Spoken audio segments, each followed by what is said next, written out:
Remote Pilot 101 was honored to attend Ken Herons' birthday celebration at Mindfield in Brownsville, Tennessee. I just wanted to also get us all to say thank you to Mr. Heron for putting this thing on. I can tell you as a person who's planned events, it's stressful. You're worried that everybody's not going to have a good time or you're going to have bad weather. But man, he put it out there and he did it on his birthday. Don't know which birthday this is. I hear it's in the 50s somewhere. But happy birthday to Ken. Happy birthday, Ken Heron. Happy birthday to you. Even though he's not subscriber of the month. I've been mugged. Oh, look at that. That's awesome. That's a Yeti. You know you're uptown when You know you're uptown when you have a Yeti to offer. There you go. Wow. Uptown, downtown, everybody's getting down. Thanks for being here.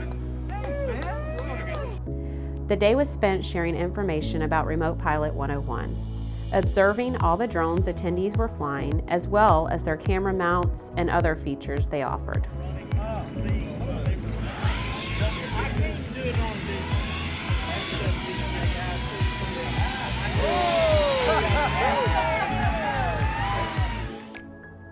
The location of the event was Billy Tripp's Mindfield. He began building what is now the largest work of art in Tennessee in 1989 as a tribute to his parents. This is Billy Tripp, the creator of Mindfield. He's in disguise because too many people asked for his autograph. But since 1989 you've been doing this? That's right, yeah. And the newest installation is this boat here? Yeah, that's right. Yeah, that was my wife's father's boat, and he outgrew it at about 83 or 4.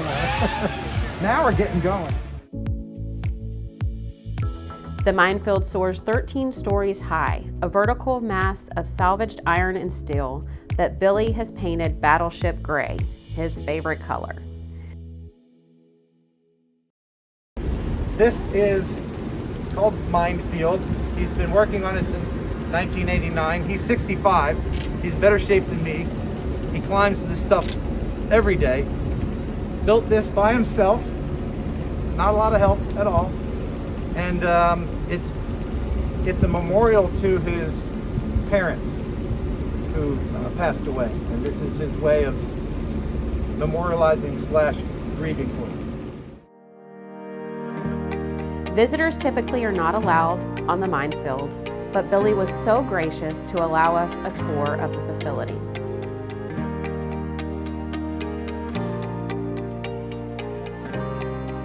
This artwork is a giant playground for FPV drone enthusiasts.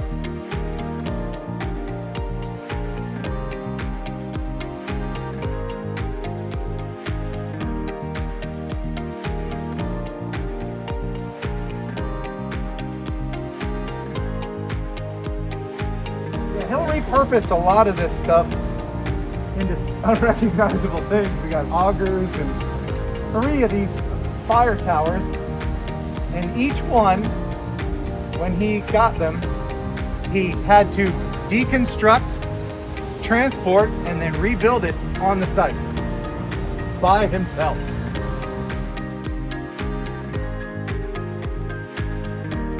The drone community is extremely appreciative to have the opportunity to fly this area.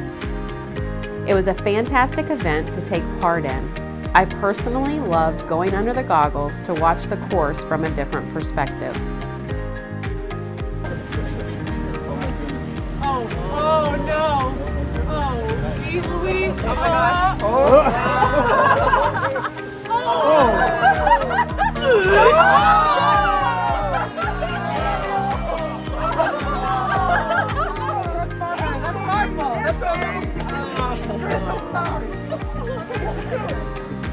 Once again, we want to wish Ken Heron a happy birthday and a huge thank you to Billy for hosting the event at the location of this beautiful artwork.